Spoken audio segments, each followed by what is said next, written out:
Ahora vamos a pasar, en la mañana les comentaba que íbamos a tener una serie de presentaciones, de entrevistas y de paneles, y ahora pasamos a la mesa de análisis político que platicamos en la mañana. Han sido tanto Javier como Héctor y Leo Zuckerman, pues han sido invitados recurrentes aquí en el Día Actinver. Recuerdo que hace un par de años platicamos cómo se veía el futuro. Ahora, el año pasado, veíamos cómo se veía hacia adelante la nueva administración. Y hoy un poco la idea que tuvimos al volverlos a invitar es decirles, bueno, de lo que platicamos en aquella ocasión, por favor háganos un corte de caja, vean cómo vamos a platicar de cómo ellos ven el tema de la nueva administración y bueno, cómo ven el futuro, ¿no? Yo creo que hoy es un momento muy importante de entender y darle valor a lo que realmente hay que darle valor, y tal vez habrá temas que no hay que estar en el día a día viendo algunas cuestiones, pero bueno, yo creo que aquí lo importante va a ser que lo platiquemos y que aquí está que lo platiquemos y que nos den sus puntos de vista. ¿Cuál va a ser la mecánica? La mecánica, voy a hacer una pregunta a uno de ellos en lo particular, y luego va a haber una respuesta por parte de las otras dos personas. No es una mecánica que ya hicimos hace un par de años, es una mecánica que vamos a volver a repetir, ¿no? Entonces, me gustaría empezar con la primera pregunta, y es, hay una sección que se llama corte de caja de la 4T, así quisimos ponerle de nombre, y con esto vamos a empezar con la primera pregunta a responder. Héctor, vas a ser el primero en hablar, y la pregunta es: a casi un año, o prácticamente un año ahora, el 1 de diciembre, de asumir la presidencia, ¿cómo va López Obrador y cómo va la 4T? Bueno, primero, muchas gracias por la nueva invitación. No sé si traemos peores noticias, creo que sí, de las que eran nuestras conjeturas del año pasado. La verdad es que el primer corte de caja que hay que hacer es que este gobierno sí ha avanzado muy rápido en su proyecto y ha ganado un espacio mucho mayor que el que le dio la elección de 2018. Yo quisiera hablarles de esto en tres órdenes. El primero es lo que a mí me parece muy claro que se ha desenvuelto a lo largo de estos meses, y es que tenemos en realidad en este momento en México dos gobiernos: un gobierno, digamos, de los símbolos y un gobierno de las realidades. El gobierno de los símbolos tiene mucha credibilidad, es la credibilidad que tiene el presidente López Obrador. El gobierno de las realidades no tiene alta credibilidad, al contrario, tiene una desconfianza bastante alta de parte de los mismos que le dan gran credibilidad a López Obrador. Y me estoy refiriendo a dos encuestas, les voy a mencionar nada más unos datos básicos que se hicieron poco antes del informe del 1 de septiembre, una de GEA, ISA, y otra de Mitofsky. Tanto GEA como Mitofsky le dan al presidente López Obrador una aprobación como del orden del 61%. Hay unas encuestas que le dan mucho más, y el promedio de Oráculos es mucho mayor. Yo creo que Oráculos anda como en 78, 70, bueno. Pero estas encuestas son interesantes porque miden también lo que la gente piensa de las políticas públicas del gobierno. Entonces, simplemente un dato: 61% de aprobación para el presidente. Pero cuando le preguntan a la gente ¿cuánto cree usted que va a avanzar este gobierno en materia de seguridad y en materia de reducir la violencia?, solo el 17% piensa que este gobierno va a mejorar eso. y están medidas muchas otras cosas. Hay una enorme franja, como esquizofrénica, entre la aprobación al presidente y la expectativa de los resultados. Y esto a mí me parece que es tan amplio el margen, la franja, que no se puede quedar ahí. O da resultados y empareja la expectativa con la credibilidad, o la credibilidad va a disminuir. Ese es el primer punto. El segundo punto es que esto que dice el presidente, como la pasada, de que han hecho tantos cambios jurídicos que probablemente hay ya una nueva constitución, creo que fundamentalmente es cierto. Han hecho una cantidad de cambios realmente muy impresionantes. Por resumir, digo que son hasta ahora 7 reformas constitucionales que han cambiado 28 artículos de la Constitución. Pero quizá el aspecto que a mí más me preocupa, es el aspecto de lo que yo llamo el triángulo punitivo de estas reformas. Y es la combinación de la ampliación de la prisión forzosa a ciertos delitos, en particular a la delincuencia organizada, a una serie enorme de delitos, el tema de poder volver un delito fiscal un crimen de delincuencia organizada, y el hecho de que puede el gobierno extinguir el dominio sobre el patrimonio de quien piense que ha obtenido ese patrimonio por medios ilícitos. Esto a mí me parece un triángulo realmente muy amenazante, que en conjunto equivale a la supresión de las garantías de facto constitucionales, porque te pueden acusar, encarcelar, antes de juzgarte, despojarte de tu patrimonio en la misma jugada. Y eso me parece a mí que es realmente lo más amenazante de todo lo que hasta ahora han legislado en este gobierno. En tercer lugar es el tema del poder. Nada ha crecido tanto en México como el poder del presidente. Y esto a mí me parece evidente en muchos órdenes. Pero a últimas fechas, más lo apunto, ha perdido poder sobre una cosa en la que era maestro, que era establecer la agenda. Ha perdido 3 espacios en el establecimiento de la agenda. El primero es que la economía no crece y probablemente no va a crecer, y no hay manera de que se salga de eso. Y el segundo tiene que ver con el tema de la seguridad, que le explotó en Culiacán, y luego con el homicidio de los de Barón. Y el tercero es obviamente la presencia de Estados Unidos como un factor fundamental que ha vuelto a estar presente en la política interior como hace mucho tiempo no estaba. Bueno, ahora Leo, ¿qué opinas? Muy buenas noches. Primero que nada, agradecer a Actinver por la invitación, felicitarlos por los 25 años y pedirles una disculpa porque traigo una gripa espantosa, así que si estornudo o toso no es culpa del neoliberalismo, sino de mi gripa, ¿no? Bueno, gracias. La pregunta del corte de caja yo creo que se puede contestar de diferentes maneras, pero yo quisiera contestarla con depende con qué lo compares, ¿no? Una cosa son los resultados reales, o sea, los resultados que tenemos hoy en día versus los resultados que teníamos hace un año, antes de que tomara posesión el presidente, o más bien también un corte de caja versus las expectativas que tenía el presidente, su proyecto y los que estábamos fuera de su proyecto, ¿no? Entonces, déjenme empezar con el tema de los resultados reales, y yo no tengo la menor duda, hoy, un año después, estamos peor. No, los números son contundentes. Peña Nieto le dejó a López Obrador una economía creciendo al 2.5%.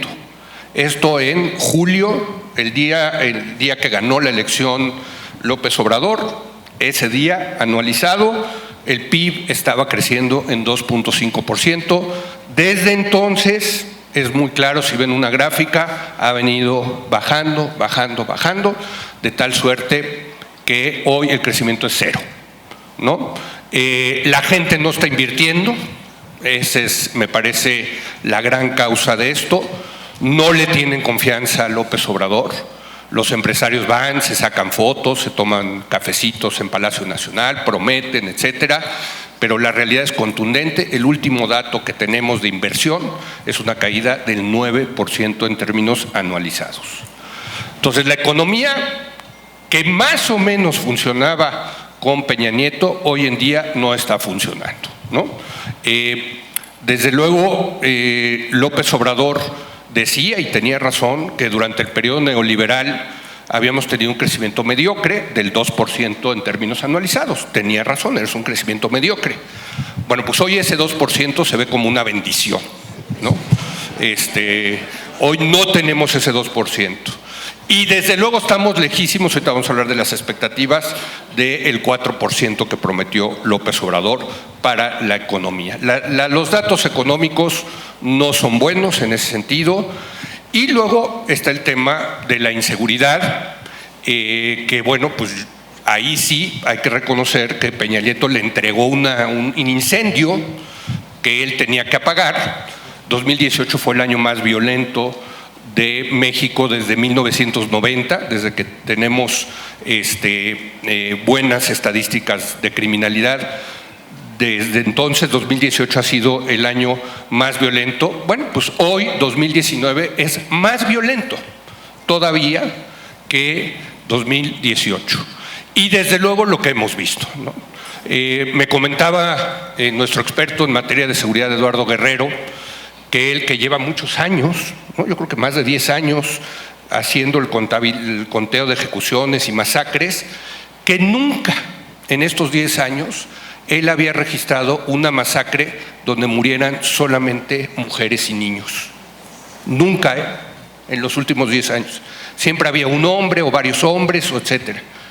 Esto sí ya es otra cosa, ¿no? O sea, lo que pasó con los Levarón sí realmente es de una crueldad y de una masacre espantosa. Y lo peor del caso, y esto lo ha dicho Javier en reiteradas ocasiones, es que la verdad no le interesaba el tema de seguridad a López Obrador, no le dedicó tiempo para pensarlo y le cayó una cosa que no ha sabido cómo resolver, ¿no?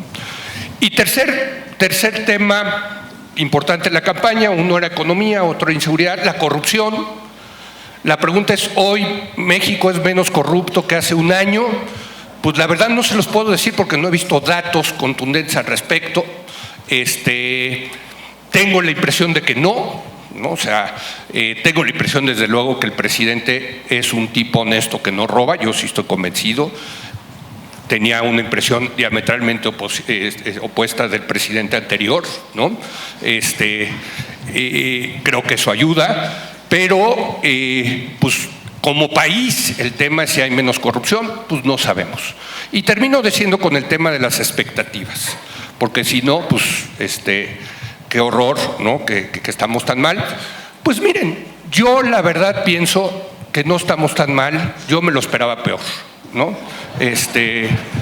Yo sí me lo esperaba peor, no el tema de la inseguridad, por cierto, el tema de la inseguridad para nada, el tema económico. Yo creo que con todo hay temas positivos para la economía mexicana y menciono 3 rápidamente. Creo que el presidente ha sido respetuoso de la autonomía del Banco de México y el Banco de México sigue actuando de manera independiente, de tal suerte que la inflación está baja en nuestro país. Muy buena noticia. Segundo, los presupuestos de 2019 y 2020 son presupuestos ortodoxos de una política fiscal disciplinada. Esos presupuestos los pudo haber hecho Agustín Carstens o José Antonio Meade o Francisco Gil, ¿no? Son mucho más. Son mucho más. Son muchos, sí. O sea, sí, han sido mucho más ortodoxos, desde luego. Y a mí me parece que eso está bien, ¿no? El tema de no gastar más de lo que le entra. Y tercero, yo creo que es muy positivo que tengamos una izquierda que está a favor del libre comercio. Cuando se negoció el tratado original, tú lo recordarás, Héctor, la izquierda dentro y fuera del PRI estaban en contra del libre comercio, decía que México era una locura para México. Y hoy en día no. Hoy esta izquierda está a favor del libre comercio y en cuanto ganó López Obrador nombró a SEADE como su representante para la negociación. Fue importante el mensaje de que el gobierno entrante y el gobierno saliente fueran a Washington a negociar juntos, y en ese sentido para destrabar el TEMEC, que todavía tiene que aprobarse en el Congreso de Estados Unidos. Pues me parece que eso no se puede menospreciar, ¿no? Creo que son tres temas que desde luego no se pueden menospreciar. O sea, ¿a ti te gusta la parte neoliberal de la cuarta Desde transformación? luego, fíjate, sí, no, totalmente. Eso es lo que te gusta, la parte neoliberal Pues de sí, la cuarta. Sí, y sí quiero decir que hay dos muy buenos artículos, recomendárselos, de nuestro colaborador Luis de la Calle y de Carlos Ursúa, quien fue secretario de Hacienda, que hace un recuento de todo lo que ha hecho esta administración en materia económica y llegan a la conclusión de que este es un gobierno neoliberal, ¿no? Perfecto, bueno, ahora Javier, es tu turno. Julio, muchas gracias. Antes que nada, me uno a las felicitaciones a Actinver, agradezco a Actinver por esta invitación, muchas gracias a todos ustedes por estar aquí esta mañana. Yo de entrada diría que algo que nunca me había pasado en ningún sexenio es que me muero de ganas de que termine para ver qué pasa. Porque nunca había sentido al arranque de un sexenio las múltiples posibilidades que tiene este sexenio de acabar por aquí, por allá, por allá. O sea, sí está muy abierta la cosa, uno escucha de todo. No, bueno, hay cosas buenas, malas, regulares, pésimas, en fin, yo me muero de ganas de ver cómo termina esto. Pero el corte de caja, un año. Yo lo que voy a tratar de hacer, Leo mencionaba las distintas maneras que uno puede evaluar un gobierno. Yo lo que voy a tratar de hacer es explicar por qué alguien podría pensar que va bien. De entrada, el propio López Obrador. Él piensa que va bien y creo que más allá de vender el camello, en serio lo piensa, y creo que es importante, piense uno lo que piense de la 4T de López Obrador, creo que es importante tratar de entender por qué él piensa que va bien. Aquí acabamos de escuchar dos descripciones de que va mal, pero él piensa que va bien. ¿Cuáles serían las variables, los criterios, la manera de evaluarlo para pensar que va bien, a veces hasta requete bien? Y es en función de su propia agenda y sus propios objetivos. Y yo lo dividiría en dos grandes grupos. Primero, su estrategia general para hacerse del poder y de la capacidad para lograr lo que él quiere lograr, su estrategia. Y luego una serie de objetivos económicos, políticos, sociales, etcétera, en seguridad, etcétera. Empiezo con la estrategia. La estrategia, según yo, tiene 4 grandes componentes. El primer componente, concentración de poder y recursos en la presidencia de la República. Y caray, sí ha concentrado poder y recursos en la presidencia de la República. No ha sido un accidente, ha sido una estrategia. Lo vemos en el presupuesto, que lo controla la oficial mayor de Hacienda, que le reporta a él. Lo vemos en los programas sociales, que se controlan desde la presidencia, los controla él. Lo vemos en la Guardia Nacional, que le reporta al presidente, que la controla desde la presidencia. En fin, ha sido un proyecto de concentración de poder y recursos, bajo el supuesto de que una de las razones por las cuales otros presidentes fracasaron, Peña Nieto, Calderón, es que el poder se había fragmentado como resultado del colapso del viejo régimen, y si fracasaron porque el poder se había fragmentado, pues entonces hay que volverlo a centralizar, y lo está haciendo y va bien. Segundo componente de su estrategia, la creación de una nueva estructura territorial, bajo el supuesto de que presidentes pasados, proyectos pasados fracasaron porque la vieja estructura territorial que tuvo el viejo PRI se colapsó. Pues si se colapsó, hay que volverla a reconstruir, y la está reconstruyendo. ¿A través de qué? A través de sus programas sociales, del Banco del Bienestar y de los centros de bienestar, ¿no?, que están operando a lo largo de la República, a través de la Guardia Nacional, a través de los delegados federales, a través de la división del país en 266 regiones que tienen sus cabezas. En fin, está creando una estructura territorial que no había tenido otro presidente. ¿Cómo va en ese objetivo estratégico? Va bastante bien. Tercero, la movilización, bajo el supuesto de que los proyectos políticos pasados fracasaron porque no tenían el respaldo de la mayoría, y para que triunfe un proyecto político tiene que tener el respaldo de la mayoría, pero eso no se da de manera natural y normal. Hay que movilizar a la mayoría y es lo que está haciendo López Obrador a través de consultas populares, a través de sus programas sociales, a través de las mañaneras, a través de distintos mecanismos. ¿Cómo va esa movilización? Bastante bien. Y último componente en su proyecto estratégico para elevar la gobernabilidad, crear o empezar a crear una nueva clase política. Caras nuevas, caras jóvenes, no en el gabinete claramente, pero sí en esos delegados federales, sí en las cabezas de esas 266 regiones, y ellos son los futuros presidentes municipales, los futuros diputados locales, los futuros diputados federales, los futuros gobernadores, los futuros senadores, los futuros secretarios de Estado, y tal vez un futuro presidente está ahí, en esa nueva clase política. ¿Por qué? Porque el argumento es que la vieja clase política, la famosa partidocracia, era una élite política amañada, era una élite política que representaba todo tipo de intereses fácticos, era una élite política, en el peor de los casos, corrupta, que estorbaba más que ayudaba. Pues si estorbaba más que ayudaba, había que reemplazarla. ¿Cómo va en ese objetivo? No tan bien, pero no mal. Eso respecto a la estrategia. Yo diría que de las 4, 3 bastante bien, una más o menos. En cuanto a los objetivos, económico, político, social, corrupción y seguridad, son las grandes áreas donde tiene claros objetivos. En la parte económica, yo creo que ahí el objetivo este primer año era imponer su modelo y las nuevas reglas del juego y convencer al un porcentaje suficiente del gran empresariado que le entren. Yo creo que ahí va, dispuesto a sacrificar crecimiento este primer año para, vamos a decir, usar una palabra tal vez un poco fuerte, someter a ese gran empresariado y convencerlos de que trabajen dentro de este nuevo modelo bajo estas nuevas reglas. Yo creo que ahí va en ese objetivo, a un costo económico sin duda muy alto, de un crecimiento básicamente muy cercano a cero. En la parte social es un proyecto distributivo que además busca movilizar a través de los programas sociales.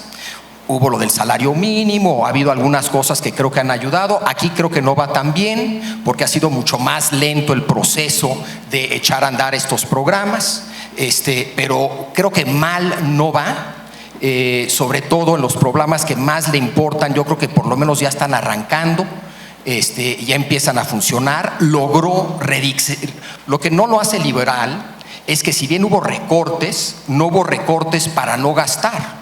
Hubo recortes para reasignar, y el éxito en esta parte social es el logro de esa reasignación bestial de recursos a sus programas sociales, más lento de lo que él quisiera, no está llegando del todo todavía la lana, pero hubo esa reasignación en principio, por lo menos en el presupuesto, y ahí va avanzando no tan mal. En la parte política, el proyecto claramente desde mi punto de vista es ampliar el poder y el alcance de la mayoría, reduciendo todo aquello o limitando todo aquello que limita a esa mayoría.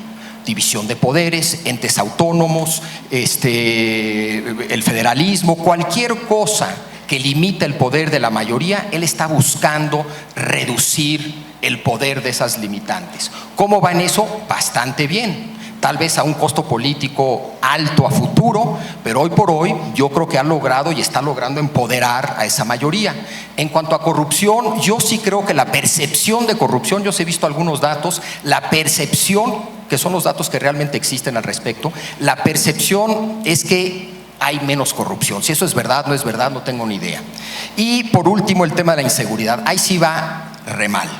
Entonces, de los objetivos, la parte económica, la parte social, la parte política, la parte de corrupción, la parte de inseguridad, yo veo 2/3 partes de movimiento en la dirección correcta desde su punto de vista. Eso es lo que explica, según yo, que él piense que va bien. Su estrategia la está implementando, sus objetivos puntuales en estas distintas esferas ahí van, y en ese sentido él, yo creo que piensa que va bien. Obviamente, si uno no le gusta la estrategia y no está de acuerdo con los objetivos, pues va requete mal.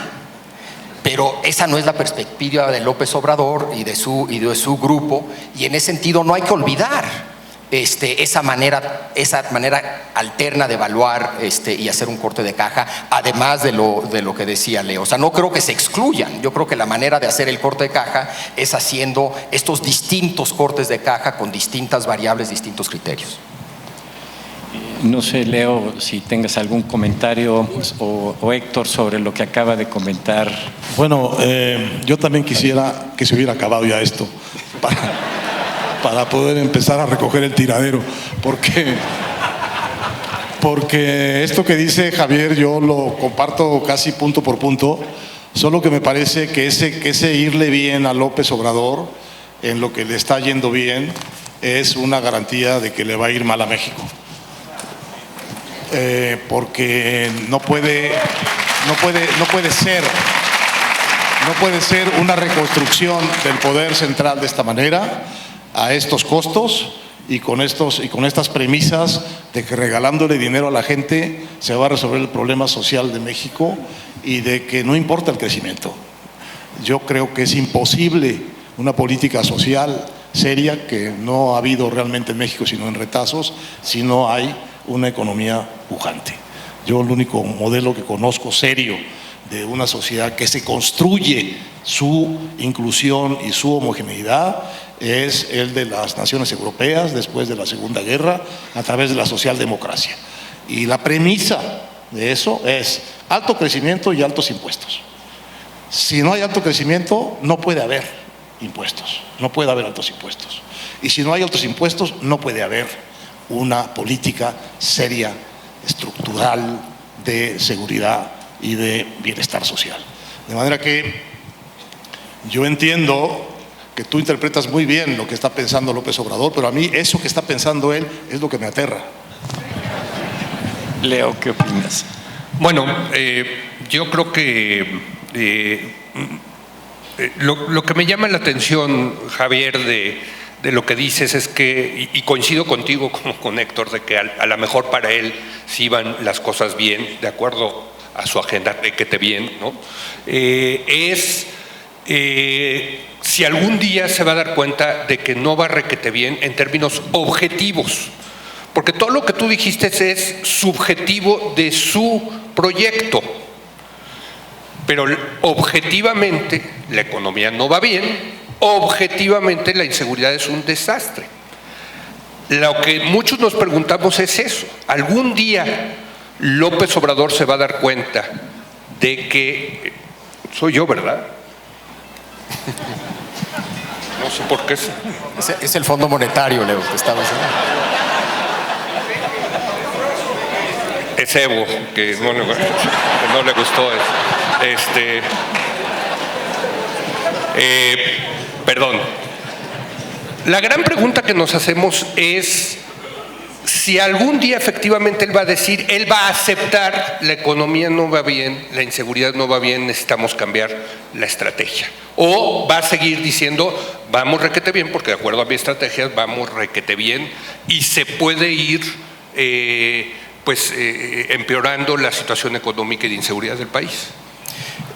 Yo creo que yo sí separaría radicalmente la parte de inseguridad de la parte económica. Yo creo que va requete mal en la parte de inseguridad, pero no creo que va requete mal porque tiene una estrategia equivocada. Creo que va requete mal porque no tiene estrategia, que es tal vez todavía más preocupante. Entonces ahí coincido, y yo sí creo que él está muy consciente que va requete mal, y yo creo que está Perdón, aterrado. él dice que sí tiene una estrategia, No, es que lo repite un día y otro también, ¿no? Pero y creo que tiene una estrategia de largo plazo, que es la estrategia de que si uno reduce la pobreza y da oportunidades y da educación, tarde o temprano baja la inseguridad. Es decir, tiene una estrategia para evitar violencia futura, lo que no tiene es una estrategia para evitar violencia en el presente. Yo creo que, y por eso la Guardia Nacional, o sea, la Guardia Nacional que de repente sale de la nada, que implica un giro de 180 grados a la promesa de campaña de retirar a las Fuerzas Armadas, para mí habla de que no tenía una estrategia de corto plazo para enfrentar la violencia que existe hoy en México. Creo que sigue sin tenerla, por más que ya hay, entre comillas, una Guardia Nacional. Entonces ahí coincido que es un desastre. Yo creo que él está muy consciente y sospecho que está aterrado de lo mal que está la situación y de lo difícil que es esa situación. En la parte económica, yo sí creo que Su estrategia fue, a ver, yo sé que voy a entrar y voy a tratar de cambiar el modelo, y eso va a tener un costo alto en crecimiento, va a haber un rechazo gigantesco, no va a haber inversión primada, me va a costar mucho. Sospecho que él pensó que eso significaba que en vez de crecer al 2% íbamos a crecer al 1%. Jamás me imagino que pensó que iba a caer al 0%. Entonces el costo ha sido mayor de lo que él pensó, pero él sí cree que vale la pena ese costo para cambiar el modelo. Genuinamente lo cree. Y uno puede argumentar, bueno, el problema es que el modelo que quiere imponer es un modelo que no va a dar resultados. Entonces podemos tener ese debate, si el modelo que él propone va o no va a dar resultados, qué tipo de resultados, cuándo daría los resultados. A ese debate estoy dispuesto de entrarle, pero creo que era inevitable una fuerte caída, más allá de la inevitable caída por un cambio de gobierno, un nuevo partido en el gobierno, arranque de sexenio, etc. Más de esa típica caída que siempre hay, también iba a ser mayor por el cambio de modelo. Para mí la pregunta relevante, dado que es el modelo que es y no va a cambiar los próximos 5 años, la pregunta relevante es si ese modelo va a dar o no va a dar resultados y qué tipo de resultados. Y ahí reconozco que puede haber genuinas y muy válidas dudas de que puede haber resultados. Pero para mí y si ocurre eso, la pregunta es, ¿se va a dar cuenta y va a ajustar el modelo? Yo creo que no. Es decir, yo sí creo que es el modelo que es, y para mí lo interesante, y ahorita vamos a hablar del tema económico, tiene que dar para él los suficientes resultados, que no es 4% de crecimiento, por cierto. Yo creo… Pero eso es lo que él dijo. Ya sé, pero yo creo que este es un proyecto no de crecimiento, sino de redistribución. Entonces vamos a suponer que el crecimiento promedio en el sexenio es de 2 puntos. 1.8 si quieres estar abajo del promedio neoliberal. Si ese 0.8 se da de cierta manera, yo creo que le alcanza. Ahora, si es el crecimiento promedio a lo largo del sexenio 0.3, pues claro que no le alcanza y será un desastre, ¿no?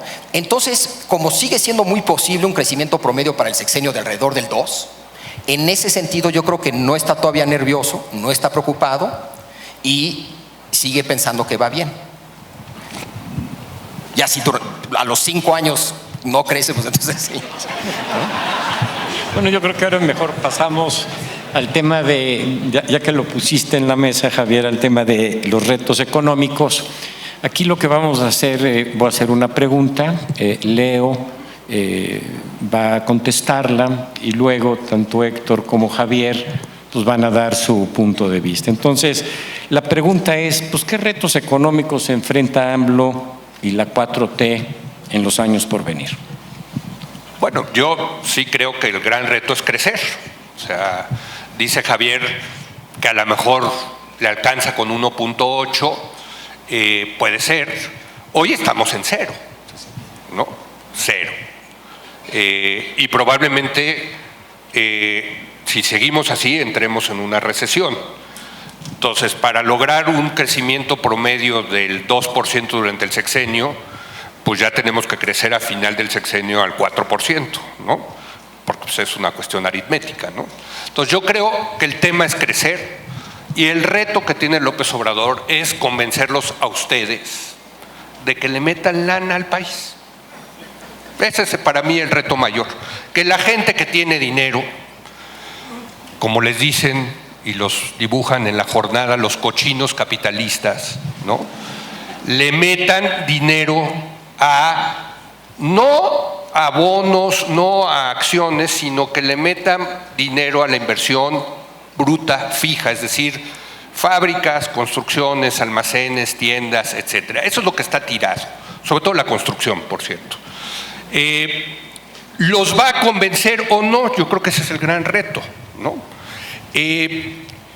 Miren, lo que pienso es lo siguiente. Uno, lo del aeropuerto pesó muchísimo, muchísimo. Yo creo que es el peor error que cometió López Obrador, lo cometió antes de tomar posesión, porque desde entonces ha tenido que remar a contracorriente con los inversionistas. ¿Por qué? Pues porque cuando el presidente dice ahora el poder político va a estar por encima del poder económico, pues lo entendieron perfecto, ¿no? Los capitalistas. Híjole, pues yo no sé qué significa eso, ¿no? De que el poder político va a estar arriba del poder económico, ¿no? Lo que sí significa es que es capaz este señor de echar para atrás un aeropuerto que llevaba el 30% de construcción, de enterrar costos por alrededor de 100,000 millones de pesos, ¿no? Y desde luego de echar para atrás un proyecto tan rentable que una y otra vez los empresarios iban y le decían: salte tú, gobierno, ¿no? Nosotros nos quedamos y lo construimos. Pues no va a haber aeropuerto.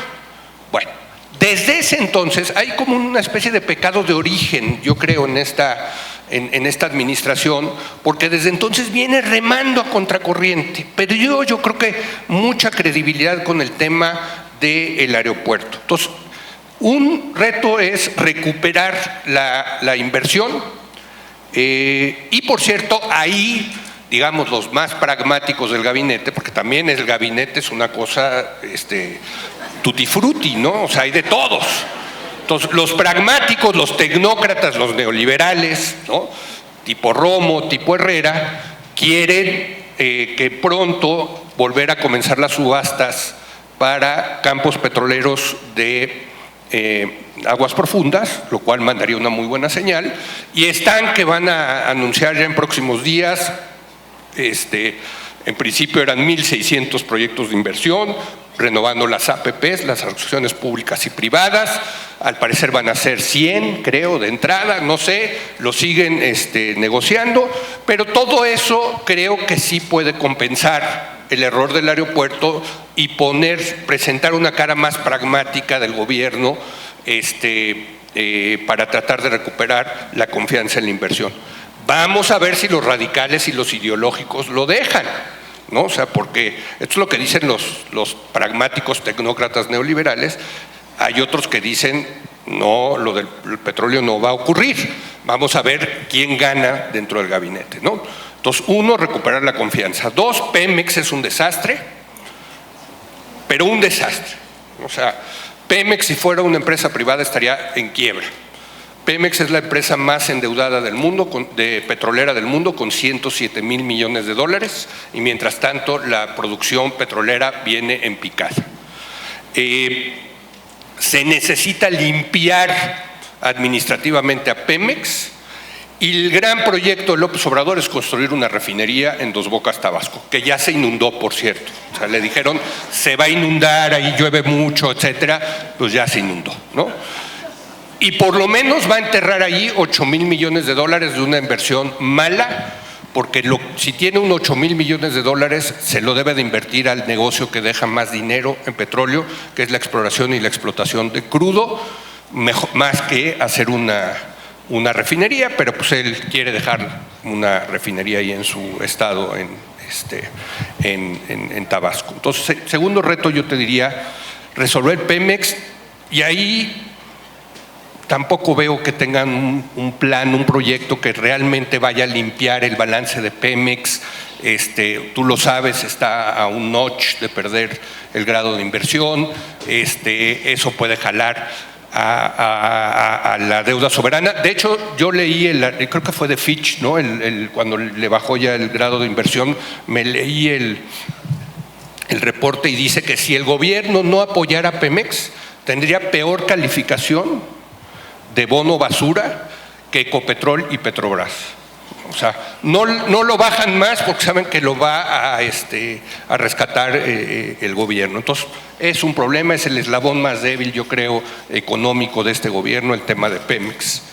Y tercero, esto que decía Héctor, y que yo cada vez lo veo más en los intercambios que tengo con los empresarios, que están muy preocupados por un posible terrorismo fiscal, ¿no? Esta cosa de que las operaciones simuladas con facturas que no son falsas, porque yo no sé cómo le hacen, pero las timbra el SAT, ¿no? Sino que lo que en realidad hacen es que son operaciones simuladas con esas facturas, se va a convertir en delito grave, en delito de crimen organizado, y sujeto a la ley de extinción de dominio y sujeto a cárcel preventiva.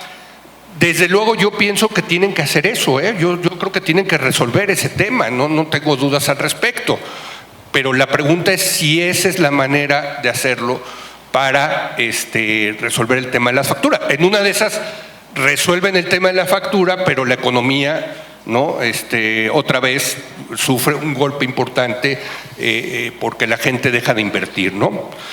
Y cuarto y rápido, lo saben ustedes, la coyuntura internacional tampoco está ayudando, ¿no? Eso sí ya no lo puede controlar el gobierno, pero pues, la economía mundial se está desacelerando.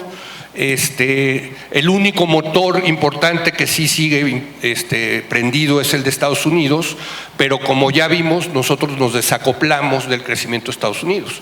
Estados Unidos está creciendo a más del 2%, creo que fue el último dato, nosotros estamos en cero, ¿no? Lo cual quiere decir que la falta de crecimiento económico en México está hecha en México, se debe a los errores en México, no es un tema de que por Estados Unidos estemos creciendo menos. Entonces yo creo que sí, hacia adelante tiene muchos retos el presidente, y por eso te preguntaba, Javier, ¿no? O sea, finalmente van a necesitar mucho dinero para sus programas sociales, etcétera, y si la economía no va bien, pues ellos tampoco van a tener dinero. Entonces la pregunta es si van a dar un giro pragmático para tratar de convencer a los inversionistas de que le entren con su dinero en este sexenio, o van a mantener las posiciones hasta ahorita que han tomado hasta ahorita con esos mensajes de que ya se acabó el modelo pasado y ahora viene un modelo, ¿no? Héctor, ¿qué opinas? Sí, yo creo que la posibilidad de que López Obrador, el presidente de México, cambie seriamente sus decisiones económicas depende de que se convenza de que el mal funcionamiento de la economía puede hacer fracasar su proyecto político. Eso que también ha descrito Javier, porque lo describió realmente pieza por pieza. Y eso depende de algunas coyunturas, y en este momento depende de si se aprueba o no se aprueba el nuevo Tratado de Libre Comercio. Si se aprueba el nuevo Tratado de Libre Comercio, él no va a cambiar, porque la realidad no lo va a golpear tanto como después de ese globo de aire que va a ser, en todos los sentidos, una expectativa de larga estabilidad con este nuevo tratado. Y en ese sentido, la verdad, el tratado podría hacerle no un bien, sino un daño a México, en el sentido de que el tratado no va a resolver, el nuevo tratado no va a resolver en los hechos el tema de la desconfianza política de que habla Leo, porque es un horizonte de relación con Estados Unidos y con Canadá que no quita el ambiente, el mal ambiente que crea el presidente, pues un día sí y otro no y otro sí, respecto de la seguridad de la inversión y respecto de qué es lo que él quiere hacer con la economía. Ahora, si la economía se mantiene como va, y esto sería la razón por la cual él podría cambiar, él va a perder las elecciones de 2021. Porque si la economía sigue como va a llegar a esas elecciones después de 2 años de muy bajo crecimiento, de muy baja recaudación fiscal, de mucha frustración económica nacional, en unas regiones más y en otras menos, y sobre todo va a llegar con un gobierno que va a haber dado muy malos resultados ya para mucha gente, porque ahorita hay todavía una franja de expectativas, como dije, muy altas. Y hay que pensar el tema de las elecciones de 2021 no desde el punto de vista de la credibilidad de López Obrador, sino desde el punto de vista de la credibilidad y la calidad política de Morena, porque las elecciones de ese año no son contra López Obrador, son contra 300 candidatos a diputados de Morena en la República y contra 12 candidatos a gobernadores, 13 candidatos a gobernadores. Es muy distinto estar compitiendo con López Obrador que compitiendo con esa marejada de quién sabe qué políticos que trae Morena, algunas caras nuevas y otras muy viejas, más viejas que el PRI que se acaba de ir del poder.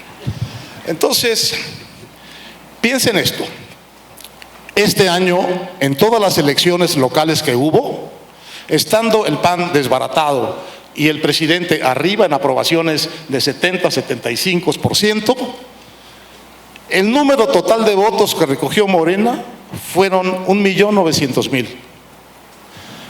El PAN, sin existir, obtuvo 1.700.000. A mí no me parece una gran victoria de Morena. Hay en la sociedad mexicana una cosa que describió muy bien Jesús Silva Herzog Márquez en un artículo que se llama el apetito de oposición. Puede no haber partidos de oposición, pero hay un apetito de oposición, como demuestra esa votación de este año. Y me parece a mí que, visto a nivel local, las elecciones del año 2021 son mucho más competidas, van a ser mucho más competidas de lo que parece visto desde el centro y desde la popularidad del presidente. A mí no me parece para nada difícil que Morena pierda la mayoría que tiene en esas elecciones intermedias. Javier. Contesto preguntas puntuales que medio me hace Leo. Primero, la parte de qué tan pragmático puede ser López Obrador en este tema en particular. En el tema económico. Yo creo que el pragmatismo de López Obrador se detona, se activa, siempre y cuando el otro lado, llamémosle el gran empresariado, acepte su modelo y sus reglas. Si en términos generales aceptan el modelo y sus reglas y dejan de decir tiene que dar un golpe de timón, tiene que hacer lo que Mid hubiera hecho si Mid hubiera ganado si dejan de rechazar el modelo y las reglas, dentro de ese modelo en términos muy generales, yo creo que él puede ser muy pragmático, ¿no? Si él siente que lo siguen rechazando y se siguen oponiendo, no será nada pragmático y nos puede ir muy mal. Eso respecto al pragmatismo. En cuanto a lo del crecimiento, que es lo que importa, yo creo que no a López Obrador. Es decir, lo importante del crecimiento para López Obrador y para muchos otros son sus adjetivos. Lo que todos queremos es crecimiento, sí, pero en el fondo lo que queremos es crecimiento sostenido, sustentable e inclusivo. Entonces, para mí las dos preguntas claves cuando uno piensa en el proyecto de López Obrador no son preguntas de crecimiento per se, sino uno genuinamente va a lograr que el crecimiento que se dé, sea cual sea ese crecimiento, sea inclusivo, va a funcionar su proyecto de inclusión, que no solamente es un tema distributivo a través de programas sociales, sino un énfasis en el sur, sureste, etcétera, etcétera. Entonces, la primera pregunta es, ¿va a funcionar ese crecimiento, esa parte inclusiva? ¿Sí? Porque obviamente si crecemos al 1.8 y no funciona esa parte inclusiva, pues es un desastre. Obviamente lo ideal sería crecer al 4% de manera inclusiva. Pero insisto, para mí la primera pregunta es, ¿va o no va a funcionar el proyecto inclusivo, independientemente del nivel de crecimiento? Y la segunda pregunta es, si funciona la parte inclusiva, ¿qué tanto puede caer el crecimiento y aún así llevar a Morena a una victoria en 2024? ¿No? Y por eso decía, si cae a 2% promedio para el sexenio, pero se da de una manera inclusiva, igual gana, dado otra serie de supuestos, ¿no? Entonces, para mí, los adjetivos aquí son claves. Él le ha puesto énfasis en la parte inclusiva. A mí me encantaría que le pusiera énfasis a la parte sustentable también. Yo creo que eso sí no le importa, el medio ambiente. Yo creo que tristemente, yo creo que le debe de importar esos otros dos adjetivos: inclusivo, sustentable y sostenido. Y yo creo que solamente eso es lo que lo haría cambiar de postura, más que malos resultados en 2021. Porque yo creo que está elevando el poder de la presidencia y de su presidencia a tal grado, y eso sí lo está logrando, que inclusive perdiendo la mayoría en el Congreso, dada la enorme flexibilidad que tiene el Poder Ejecutivo mexicano y la Secretaría de Hacienda, yo creo que va a sentir que va a poder seguir avanzando por este mismo camino, a menos que si haya un desplome bestial, ¿no? Si el próximo año, en vez de crecer el 1.3, que es el promedio que hoy por hoy estiman ¿no? Y crecemos otra vez 0.2, ¿no? Entonces sí, ¿no? Pero no porque le vaya mal en 2021. En una de esas, eso le quita el problema de Monreal y de los latosos de los morenistas en el Congreso, que le generan muchos problemas, también los usan, sin lugar a duda. Pero ya para entonces habrá cambiado muchas de las leyes que quería cambiar. Para lo único que sí necesita una mayoría en el Congreso es si en efecto quiere impulsar una reforma fiscal en 2021. Y ahí sí requiere mucha fuerza, más allá de la fuerza del Ejecutivo, necesita la fuerza que le da un control del Congreso, le necesita la fuerza que le daría ganar muchas de las gobernaturas, etcétera, etcétera, etcétera. Bueno, rápidamente, adelante, nada más si quiero un tema relacionado con lo que ustedes dicen, y es evidentemente pues López Obrador no solamente necesita que la economía crezca porque eso cae bien en el electorado, sino porque necesita dinero. Tú decías, Héctor, si no le va bien a la economía probablemente pueda perder en el 2021. Pero yo pues traigo a colación este maravilloso artículo que escribió nuestra colega María Amparo Casar en Nexos, donde calcula que para el 2021 habría 23 millones de mexicanos que estarían recibiendo algún tipo de ayuda en efectivo por parte del gobierno. 23 millones de mexicanos. Según María Amparo Casar, tomando en cuenta la participación histórica en esas elecciones intermedias, esos 23 millones de mexicanos representarían el 51% del electorado. Entonces sí hay, también creo, y tú lo mencionaste, una estrategia clientelista de clientelas electorales que pueden compensar los malos resultados en economía e inseguridad, porque quiero pensar que esos 23 millones de mexicanos van a estar muy contentos, ¿no? Con esa lanita que reciben mensualmente, directamente, por cierto, sin ningún tipo de intermediarismo por parte del gobierno, ¿no? Pero estás contando sí. Aquí con la eficiencia del gobierno. También la ineficiencia del gobierno es uno de los grandes factores que el gobierno tiene en contra. Sí. De esos 23 millones, están programados 23 millones, pero cumplieron muy a medias su proyecto el primer año.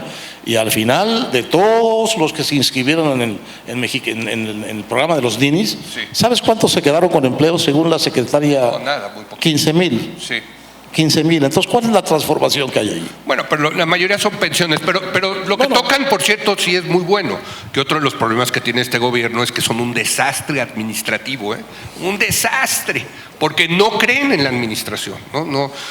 Tienes razón, ¿no? Una cosa es ese clientelismo, si lo van a lograr o no, si van a llegar a esos 23 millones, pero como proyectos estarán de acuerdo que sí hay un proyecto clientelista, ¿no? Si llegan a la tercera parte, habrá sido una muestra de eficiencia del nuevo orden, vamos a decir.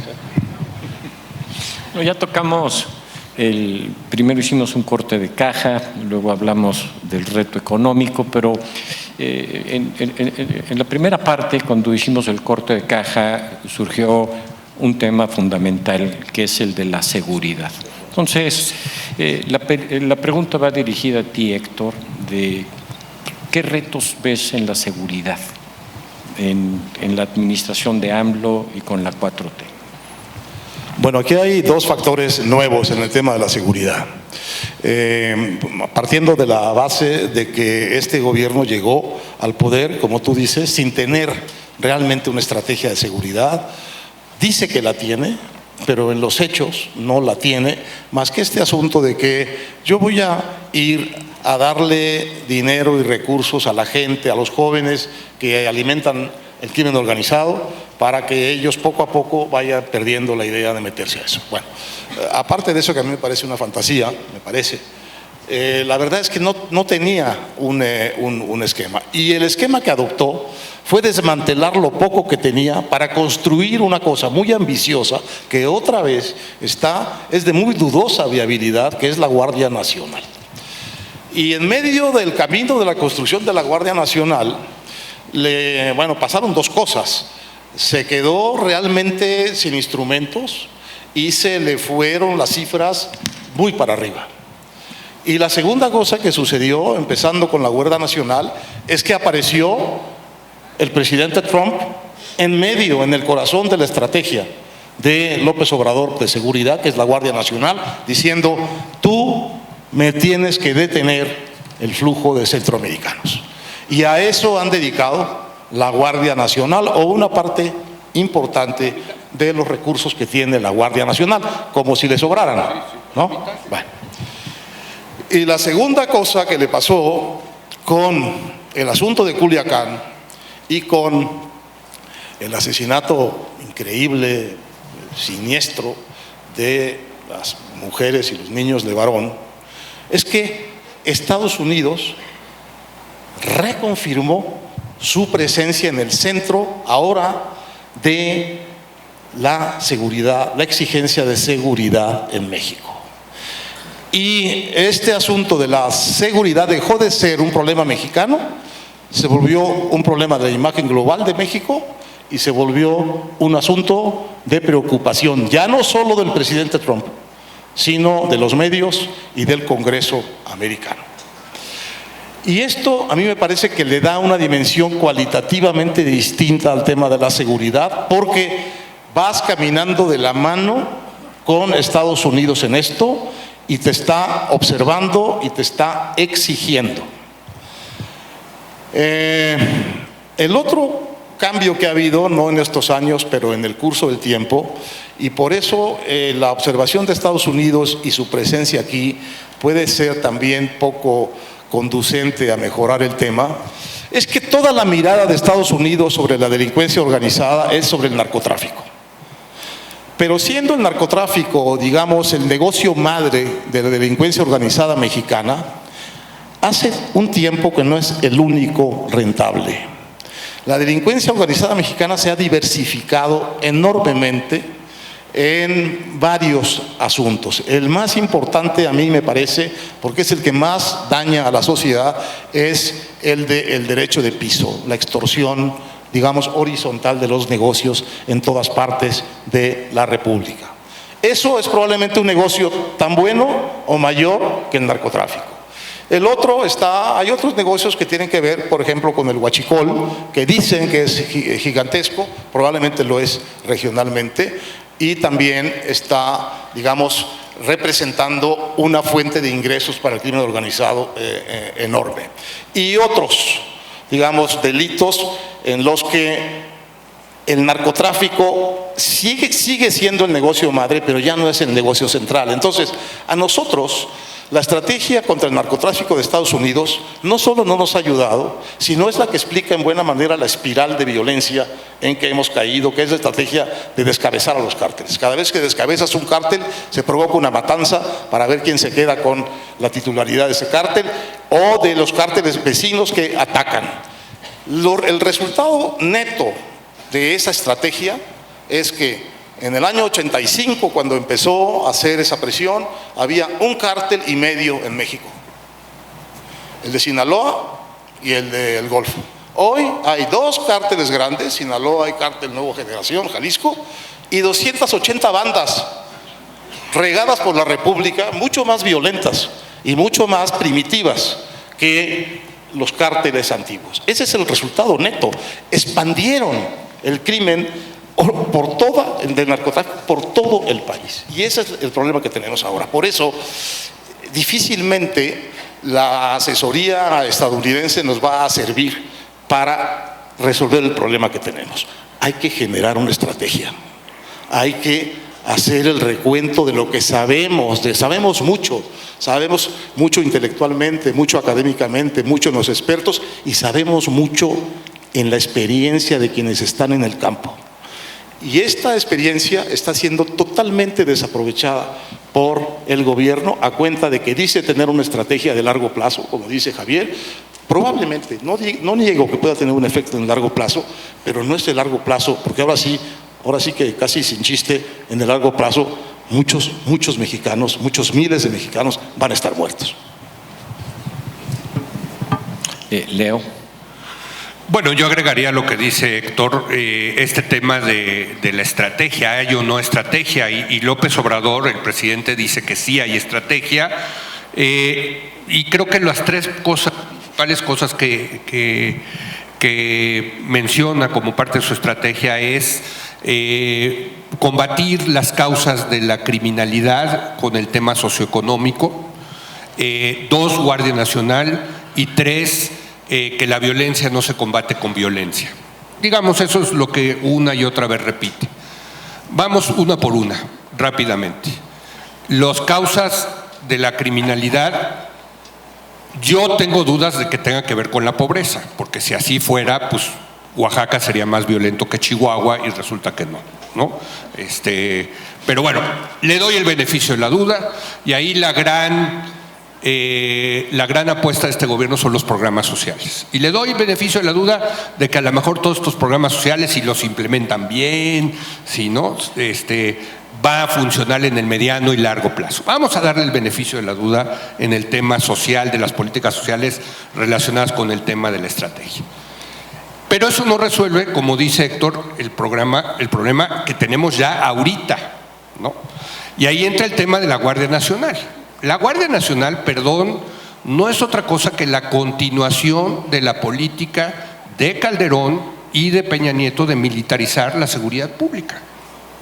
Porque la Guardia Nacional, en lo que por cierto la establecen y la crean, siguen también los militares haciendo labores de seguridad pública en distintas regiones del país. Entonces, para mí, la Guardia Nacional, pues realmente, pues, a lo mejor es algo nuevo, no lo acabo de entender, pero sí me queda claro que es un intento por seguir por este tema de la militarización. Y tercero, violencia no se combate con violencia, fuego no se apaga con fuego. Pues todo eso suena muy bien, la verdad, ¿no? Pero, perdón que lo diga así, es puro bullshit, ¿no?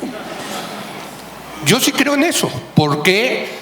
Pues porque aquí viene el tema me parece, de la contradicción más importante que tiene este gobierno en materia de seguridad. Porque por un lado está militarizando la seguridad o continuando con ese modelo de militarización, y por el otro lado dice nosotros somos pacifistas, ¿no? Es como si la estrategia del gobierno la estuvieran diseñando Felipe Calderón y Mahatma Gandhi, ¿no? Pues no. O se militariza, ustedes vayan y digan a los soldados que se tienen que portar pacíficamente. Pues no, son soldados, ¿no? Bueno, eso ha llevado, y con esto termino, a que esa contradicción también sea muy divisiva. Tanto en la Policía Federal, que están enojadísimos porque los van a desaparecer y los van a meter a la Guardia Nacional, y ahora resulta que los policías federales son los que están tomando el aeropuerto de la Ciudad de México, ¿no? Protestando, ¿no? Porque están enojadísimos. Y hay también, y esto es muy importante, muy preocupante desde el punto de vista político, empiezan a haber signos de divisiones dentro del ejército que no habíamos visto, que no recuerde yo. Bueno, ahorita si tú no recuerdas, pero vaya, creo, y con esto termino, en el fondo es una estrategia, o a lo mejor es una no estrategia, pero si hay una estrategia, es una estrategia contradictoria, y así no se va a resolver el problema. Javier. No me suena mal la mancuerna Calderón, Mahatma Gandhi, debo de confesar. Si uno se ocupara del corto plazo y otro del largo plazo, pero el problema es que tienen revueltos el corto y el largo plazo, ¿no? Y para citar al revés a Keynes, el problema es que en el corto plazo todos estamos muertos. Y él nos está hablando de que a futuro habrá paz y tranquilidad. Es decir, su estrategia de atender causas de fondo, lo que evitan es que un niño crezca y se convierta en el Chapo. El problema es qué haces con el Chapo que ya tienes hoy, ¿no? Que ya se ha dicho varias veces. Lo único que yo diría que sí es positivo frente al sexenio anterior en este tema, reconociendo que va requete mal, es que creo que el presidente sí está muy consciente de la importancia de contener la violencia. Creo que está muy consciente de que si esto no lo controla, su verdadero proyecto, el que ha venido desarrollando los últimos 20 años, no va a tener el menor impacto. Entonces yo creo que hay esa conciencia, está preocupado y ocupado, pero sigue sin tener estrategia de fondo, más allá de una retórica, y en ese sentido pues estamos en serios problemas. A todo lo ya dicho, que coincido básicamente con todo, lo único que yo agregaría es que este tema es una gran bandera para la oposición que hoy no existe, oposición que hoy está colapsada, pero sí es un tema que cualquiera que quiera hacer de aquí a 2024 una oposición debería de tomar claramente, porque es una gran bandera. No solamente, creo yo, es el principal problema de México, sino que además es un problema que afecta a casi todas las regiones del país y a casi todas las clases sociales en el país. Entonces, caray, si quieres formar una coalición, si quieres conseguir votos, este es un gran tema, es un tema en el que está fracasando, es un tema en el que él no tiene o parece tener estrategia. Entonces, claramente es una bandera que está dejando ahí suelta para la oposición. Fue precisamente, por cierto, en parte lo que le pasó a el PT en Brasil. Descuidaron, sobre todo Dilma, descuidó el tema de seguridad, un tema que golpeaba mucho a los niveles socioeconómicos más bajos, y eso le permitió a Bolsonaro tomar esa bandera y tener un cierto éxito con un sector que antes tenía muy controlado el PT. Entonces yo creo que es el único... Bueno, lo último que queremos es que eso suceda. Lo que estoy diciendo es que está ahí un hueco gigantesco para una posición de algún tipo. Hombre, siempre queremos la mejor posible oposición, pero está dejando ahí, si no lo atiende y no logra controlar. Y creo que otro tema importante es tratar de entender ¿qué significa controlar? O sea, obviamente no va a bajar el nivel de violencia al nivel que tuvimos en 2008 de 8 homicidios por 100,000 habitantes, ¿no? Eso está totalmente fuera del alcance para este sexenio. ¿Qué significa? Creo que es importante que él tenga claro cuál es una meta razonable, alcanzable y que le funcione a él electoralmente, ¿no? Mínimo es contener, disminuir la pendiente de cómo vienen subiendo los homicidios, idealmente es estabilizarla. Yo creo que si eso logra, con eso tiene. Pero esa tarea no se ve menor y, una vez más, no parece tener estrategia para poder lograrlo. Ok. Bueno, ya acabamos la parte de seguridad y ahora vamos a entrar al tema político. Yo veo dos fases, una, el tema político hacia el 2021, pero posteriormente está el tema político hacia el 2024. Entonces, la pregunta te la voy a hacer a ti, Héctor: ¿qué retos políticos enfrentando bajo esta perspectiva? A Javier, ¿qué retos políticos enfrenta? Tanto para el 21 como para la elección presidencial, y también si nos puedes hablar de este referéndum que se quiere hacer. Revocación de mandato. De revocación del mandato. No, a mí. ¿A ti? A mí. Sí. Gracias.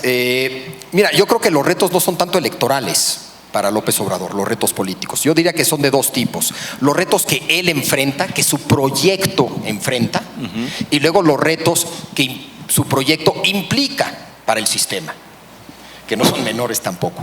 Me voy a enfocar sobre todo en los retos que López Obrador y su proyecto enfrentan, y solo voy a mencionar un reto que implica su proyecto. Yo creo que a nivel nacional el principal reto que tiene, que es medio político, es algo que ya señaló Leo, que es uno de capacidad de ejecución. Lo pongo dentro de lo político porque va más allá de mera administración. Tiene que ver con una cierta política de austeridad, de recortes, que tiene que ver con una postura política, tiene que ver con un discurso en contra de la alta burocracia, como corrupta, como floja, como dispendiosa, que ha dañado el capital social de esa alta burocracia. En fin, entonces yo lo veo como un reto no meramente administrativo, sin minimizar la parte administrativa, pero un gran reto que tiene en los próximos 6 años tiene que ver con la capacidad de ejecutar lo que quiere hacer. Pensemos lo que pensemos de lo que quiere hacer. Segundo problema es un reto de los límites del voluntarismo. Esta es una gigantesca apuesta a la voluntad política de López Obrador, y claramente se va a topar con que el voluntarismo puede lograr mucho, un gran liderazgo, puede lograr mucho, pero no puede lograr todo. Y se topará tarde o temprano con esos límites y habrá que ver cómo reacciona cuando se tope con esos límites, pero creo que ese es otro reto, el darse cuenta de los límites del voluntarismo político. Y tercer reto político nacional es Morena, también ya medio salió. Yo creo que si vemos que hay allá adentro, ya lo dijo Leo, hay de todo. O sea, ¿qué tiene que ver Paco Ignacio Taibo II con Poncho Romo? ¿Qué tiene que ver Napito con Olga Sánchez Cordero? ¿Qué tiene que ver Martí Batres con Esteban Moctezuma? No tienen nada en común. Lo único que tienen en común es al jefe. Y la pregunta es si el jefe va a poder controlar a ese grupo que tiene proyectos muy distintos, además de agendas personales. Entonces yo creo un reto gigantesco para López Obrador es tratar de controlar y poner orden en Morena, sobre todo rumbo a 2024. Respecto a la parte internacional, hay un gigantesco reto que es Trump. De aquí al próximo noviembre, va a ser una lata espantosa en el tema comercial, en el tema migratorio y ahora en el tema de seguridad. Y si se reelige en noviembre, eso seguirá 4 años más, el sexenio completito. Respecto a los retos que implica el proyecto de López Obrador, ahí es una larga lista, pero nada más menciono uno y que tiene que ver con el desencanto, si no hay resultados. El desencanto es un problema sí y solo sí no hay manera de encauzar ese desencanto. Si hay manera de institucionalmente encauzar el desencanto es una parte fundamental de una democracia funcional. Si no, no hay alternancia en el gobierno, ¿no? Es porque hay desencanto y se puede manifestar ese desencanto que hay alternancia ordenada, etcétera, etcétera. El problema es cuando se genera un enorme desencanto y no hay una manera de canalizarlo. Hoy por hoy no hay en México, creo yo, a nivel nacional. En un municipio, en una ciudad habrá un gran candidato que puede, de la oposición, que le puede ganar a Morena en esa ciudad, pero a nivel nacional no hay alternativa, no hay oposición. El problema es serio, o sea, no hay liderazgo, no hay proyecto y no hay estructura, ¿no? En ese sentido, si así se mantienen las cosas, en 2024 no habrá manera de canalizar ese desencanto, y si ese es el caso, pues el próximo presidente es Cuauhtémoc Blanco. Claro, en una de esas por fin vemos al Macron mexicano, porque también será un contexto ideal para que ahora sí surja el Macron mexicano. Pero creo que ese es un enorme reto que crece conforme no se dan los resultados de los que ha hablado Leo, ¿no? Y si esto sigue los 6 años completitos, pues el desencanto va a ser gigantesco. Y más vale que alguien lo pueda canalizar de una manera razonable. Adelante. Bueno, yo creo que el gran reto es lo que revelan esas encuestas que les mencioné al principio. Por cierto, un comercial. En el siguiente número de Nexos vamos a hacer un balance del primer año de gobierno de López Obrador, con un texto de Javier Tello, un texto de María Amparo Casar y un texto mío. Veanlo. El problema es este liderato enorme, este presidente grandote con los pies de barro, porque el gobierno es una colección de inexperiencia y desarreglo, falta de alineamiento, claro. Además se ha hecho un gran daño con esta política de austeridad, quitando una buena parte del talento, del expertise del gobierno, por un lado. Entonces tiene un gobierno flojo, como lo valora la gente, de resultados muy pobres, como es evidente en casi todos los órdenes, y tiene un partido que no es un partido, que no está realmente formalizado, estructurado, que no puede bien a bien ni hacer una elección interna, que no puede hacer una convención sin que empiecen los golpes entre ellos. Es decir, un verdadero, pues una verdadera red de agujeros, Morena, con mucha gente que está unida solo por la ambición política, porque la asamblea ahí de intereses y de linajes y de procedencias también es un verdadero enredo. Entonces, a mí, como digo, me parece muy difícil pelear con la credibilidad alta, muy alta todavía, del presidente, pero no me parece tan difícil que la opinión pública cambie radicalmente respecto de los malos resultados del gobierno y respecto de la mala gestión política de Morena. Javier escribió en Exos un artículo que se llama La política del éxodo de López Obrador, que recoge una metáfora que a mí me gusta mucho, creo que de Michael Walzer, sobre estos políticos que son muy buenos para guiar a través del desierto, ofreciendo la tierra prometida. Bueno, López Obrador ha hecho esto, ha inventado esta metáfora de que él va a resolver lo que 25 años o 35 de neoliberalismo han descompuesto. Él va a resolver la corrupción, él va a resolver la seguridad, él va a resolver la desigualdad y la pobreza. Muy bien. Y el discurso funciona muy bien, es decir, es un discurso que está presente en muchísimas experiencias políticas mientras se cruza el desierto. El problema es cuando se llega a la tierra prometida y entonces la épica desaparece y viene la vida cotidiana. Entonces se acabó la hora de prometer y se acabó y empezó la hora de entregar. ¿Cuánto tiempo tiene López Obrador para esto? Ha ganado tiempo. En la encuesta de GEA del mes de febrero, creo, por ahí, le preguntaban a la gente ¿cuánto tiempo le da usted a López Obrador para que dé resultados? Y la respuesta mayoritaria fue 1 año. En la otra encuesta que cité de agosto, o por ahí, la respuesta era ¿cuánto tiempo le da usted a López Obrador para que dé resultados? Y la respuesta mayoritaria fue 2 años. O sea, él ganó 1 año en las expectativas de la gente. Pero son 2 años. Es noviembre. Es noviembre. O sea, es nada más 1 año. Le queda 1 año. Si no da resultados en la tierra prometida, pues muy probablemente lo que va a suceder es que los que vinieron acompañándolo por el desierto le den la espalda. Bueno, yo agrego que yo creo que no vamos a llegar a la tierra prometida, pero pero qué incrédulo eres. sí lo soy. Es incredulidad neoliberal. Exacto. No, a mí lo que me preocupa es precisamente eso, que no lleguemos a la tierra prometida, que se le compliquen las cosas al presidente. Y les voy a decir por qué, porque ya conocemos a López Obrador, es el personaje político que creo que más hemos analizado en las últimas 2 décadas en este país, y sabemos que cuando no se le dan las cosas a este presidente, saca lo peor de él mismo. Y es un dolor, voy a decir, de muelas para ser políticamente correcto.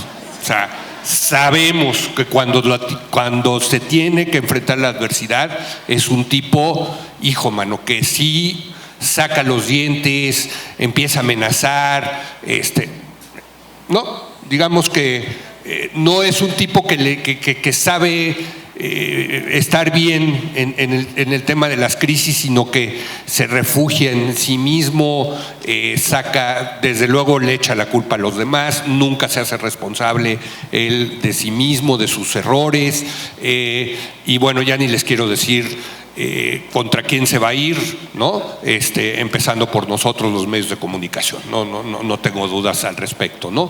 Entonces a mí sí me preocupa, Javier, Héctor, que, o sea, yo sí espero que le haya resultados de este gobierno, porque lo contrario va a ser un escenario muy, muy negativo para todos los mexicanos, porque ya conocemos al personaje, ¿o no? Sí, más o menos. Sí. ¿Quién sabe qué nos falta por ver? Es lo que quiero decir. Bueno, pues muchísimas gracias, Javier, Héctor, Leo, por este diálogo.